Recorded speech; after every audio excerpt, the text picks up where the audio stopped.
ప్రముఖ నటుడు మోహన్ బాబు అజ్ఞాతంలోకి వెళ్లిపోయారు. ఇప్పటికే ముందస్తు బెయిల్ పిటిషన్ కొట్టివేసింది హైకోర్టు. దీంతో మోహన్ బాబు స్టేట్మెంట్ కోసం ప్రయత్నిస్తున్నారు పోలీసులు. అయితే నిన్నటి నుంచి కూడా పోలీసులకు అందుబాటులో లేకుండా పోయారాయన. దీంతో 5 బృందాలు మోహన్ బాబు ఆచూకీ కోసం గాలిస్తున్నాయి. హత్యాయత్నం కేసులో నిందితుడిగా ఉన్నారు మోహన్ బాబు.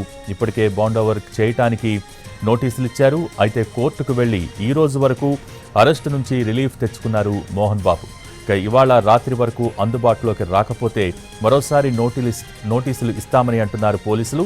ఆంధ్ర, తెలంగాణ, తమిళనాడులో ఆయన కోసం గాలిస్తున్నారు. ప్రముఖ నటుడు మోహన్ బాబు అజ్ఞాతంలోకి వెళ్లిపోయారు. ఇప్పటికే ముందస్తు బెయిల్ పిటిషన్ కొట్టివేసింది హైకోర్టు. దీంతో మోహన్ బాబు స్టేట్మెంట్ కోసం ప్రయత్నిస్తున్నారు పోలీసులు. అయితే నిన్నటి నుంచి పోలీసులకు అందుబాటులో లేకుండా పోయారైనా. దీనికి సంబంధించి మరిన్ని డీటెయిల్స్ మా ప్రతినిధి కిరణ్ లైవ్ ద్వారా అందించేందుకు సిద్ధంగా ఉన్నారు. కిరణ్, భోగి నటుడు మోహన్ బాబు అజ్ఞాతంలో వెళ్లారు. ఆయన కోసం ఇప్పటికే 5 బృందాలుగా ఏర్పడి పోలీసులు గాలిస్తూ ఉన్నారు. మీడియా ప్రతినిధిపై దాడి కేసులో అతను హైకోర్టును ఆశ్రయించారు బెయిల్ మంజూరు చేయాలని. సో హైకోర్టు కూడా మధ్యంతర బెయిల్ రద్దు చేసింది. ఈ క్రమంలో ఆంధ్రప్రదేశ్, తెలంగాణ, తమిళనాడు ఈ 3 రాష్ట్రాల్లో కూడా 5 బృందాలుగా ఏర్పడి మోహన్ బాబు ఆచూకీ కోసం గాలిస్తూ ఉన్నారు. అయితే అతను గన్ ఏదైతే ఉంటుందో, లైసెన్స్కి సంబంధించిన రివాల్వర్ ఏదైతే ఉందో దాన్ని సరెండర్ కోసం, అలాగే స్టేట్మెంట్ కోసం కూడా ప్రయత్నం చేస్తూ ఉన్నారు పహాడీ షరీఫ్ పోలీసులు. ఇప్పటివరకు కూడా మోహన్ బాబు పోలీసులకు అందుబాటులోకి రాలేదు. అతని నుంచి స్టేట్మెంట్ రికార్డ్ చేయాల్సి ఉంటుంది.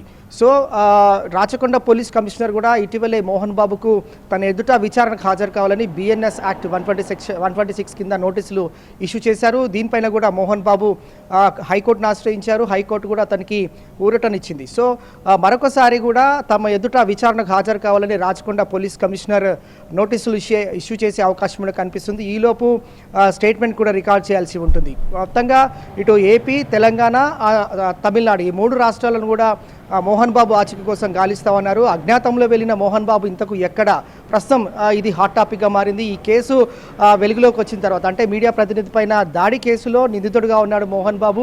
ఇక జల్పల్లిలోను అలాగే ఫిలింనగర్లో నివాసంలో ప్రస్తుతం అయితే అందుబాటులో లేరు. మరి మోహన్ బాబు అజ్ఞాతంలో వెళ్ళడం కావచ్చు, అలాగే పోలీసులకు ఇంకా కూడా అందుబాటులోకి రాకపోవడాన్ని మాత్రం పోలీసులు చాలా సీరియస్గా పరిగణిస్తూ ఉన్నారు. ఎందుకంటే ఈ కేసులో అతని నుంచి స్టేట్మెంట్ రికార్డ్ చేయాల్సి ఉంటుంది, అలాగే రివాల్వర్కి సంబంధించి కూడా సరెండర్ చేయాల్సి ఉంటుంది. సో మరొకసారి BNS యాక్ట్ 126 కింద నోటీసులు ఇష్యూ చేస్తే అతన్ని బైండ్ ఓవర్ చేసే అవకాశం కూడా ఉంటుంది, అలాగే అతని నుంచి స్టేట్మెంట్ కూడా రికార్డ్ చేయాల్సి ఉంటుంది. సో మొత్తంగా మోహన్ బాబు వ్యవహారం అనేది ఇప్పుడు హాట్ టాపిక్గా మారుతోంది. ఏ క్షణంలోనైనా పోలీసులు అదుపులోకి తీసుకునే అవకాశం కూడా ఉన్నట్లుగా ఊహాగానాలు వ్యక్తం అవుతున్నాయి. ఇప్పటికే మోహన్ బాబు కోసం పహాడీ షరీఫ్ పోలీసులు 5 బృందాలుగా ఏర్పడి మోహన్ బాబు ఆచూకీ కోసం గాలిస్తూ ఉన్నారు. ఇక అతని నుంచి కూడా స్టేట్మెంట్ రికార్డ్ చేయాల్సి ఉంటుంది. సో మీడియా ప్రతినిధి పైన ఎక్కడైతే దాడి జరిగిందో ఆ దాడి కేసులో కూడా మోహన్ బాబు హైకోర్టును ఆశ్రయించారు. కానీ మధ్యంతర బెయిల్ మాత్రం హైకోర్టు రద్దు చేసింది. సో ఏ క్షణంలోనైనా మోహన్ బాబు కనుక ఆచూకీ లభిస్తే పోలీసులు అదుపులోకి తీసుకొని అతను విచారించే అవకాశం కూడా ఉంటుంది. సో అతను ఈ ప్రక్రియ ముందు మాత్రం మోహన్ బాబు ఒకవేళ పోలీసులకు అందుబాటులోకి వస్తే అతని నుంచి స్టేట్మెంట్ రికార్డ్ చేయడం, అలాగే అతనికి సంబంధించిన లైసెన్స్ రివాల్వర్ కూడా సరెండర్ చేసుకునే అవకాశం ఉంటుంది.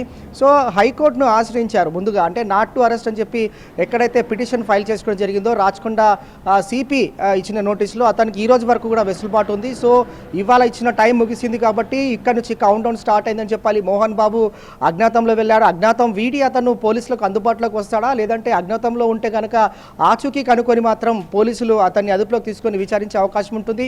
ఇక ఏ క్షణంలోనైనా మోహన్ బాబు మాత్రం పోలీసులను ఆశ్రయిస్తే మాత్రం అతని స్టేట్మెంట్ రికార్డ్ చేయాల్సి ఉంటుంది. కాబట్టి ఈ ప్రక్రియ అంతా కూడా పహాడీ షరీఫ్ సంబంధించిన పోలీసులు ప్రక్రియ అయితే కొనసాగించే అవకాశం కూడా కనిపిస్తుంది. మొత్తంగా మోహన్ బాబు మాత్రం ఎక్కడైతే మీడియా ప్రతిపేత దాడి చేసిన కేసులో నిందితుడిగా ఉన్నారు.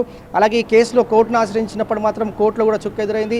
సో పోలీసులు కూడా త్వరితగతిన స్టేట్మెంట్స్ రికార్డ్ చేసి ఈ కేసులో విట్నెస్లకు సంబంధించి కూడా పంచనామా పూర్తి చేసిన తర్వాత, స్టేట్మెంట్ రికార్డ్ చేసిన తర్వాత మోహన్ బాబును కూడా అదుపులోకి తీసుకొని విచారించే అవకాశం కూడా ఉంటుంది. సో BNS యాక్ట్ 126 కింద సెక్షన్ రాచకొండ పోలీస్ కమిషనర్ కూడా నోటీసులు ఇచ్చే అవకాశం ఉంటుంది. సో ఓవరాల్గా ఇదంతా కూడా కాన్సిక్వెన్సీ ఏ విధంగా మోహన్ బాబు ఫేస్ చేశారనేది ఒక్క ప్రశ్న అయితే, అజ్ఞాతంలో ఉన్న మోహన్ బాబు ఎప్పుడు అజ్ఞాతం వీడి పోలీసులకు అందుబాటులోకి వస్తాడనేది ఒక ప్రశ్న. మరొకవైపు అజ్ఞాతంలోనే ఉంటే మాత్రం మోహన్ బాబు ఖచ్చితంగా అదుపులోకి తీసుకుని విచారిస్తారా అని చెప్పి ఒక ఊహాగానం వ్యక్తం అవుతుంది. Bhogi, okay, thank you Kiran.